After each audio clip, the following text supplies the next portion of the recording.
पंतप्रधानाला 8 ते 9 सभा केवळ पश्चिम महाराष्ट्रात घ्याव्या लागतात। महाविकास आघाडीनं मोठं आव्हान उभं केले पंतप्रधानांसमोर, भाजपसमोर, कारण अनेक सर्वे आले त्यात 18 ते 19 सीट फक्त महायुतीच्या पर्यायाने भाजप आणि महायुतीच्या दाखवत आहेत। दादांची एकही सीट निवडून येताना दाखवत नाही। आव्हान आहे महाविकास आघाडीचं त्यांच्यासमोर। तर अतिथी देवो भव, जेवढे पाहुणे येतील त्यांचं स्वागत करणं ही आपली संस्कृती आहे आणि तुतारी वाजवून आम्ही प्रत्येक पाहुण्याचं आदराने स्वागत करू।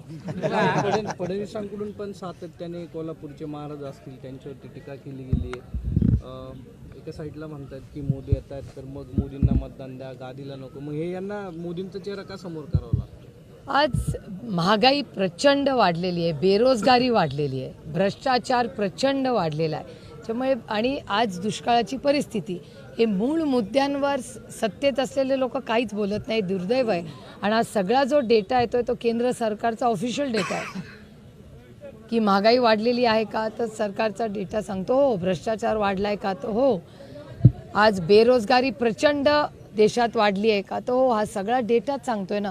गुन्हेगारी पुणे शहरात किती वाढलेली आहे याच्याबद्दल कोणीच बोलत नाही, दुर्दैव आहे। सुनंदा पवार म्हणतात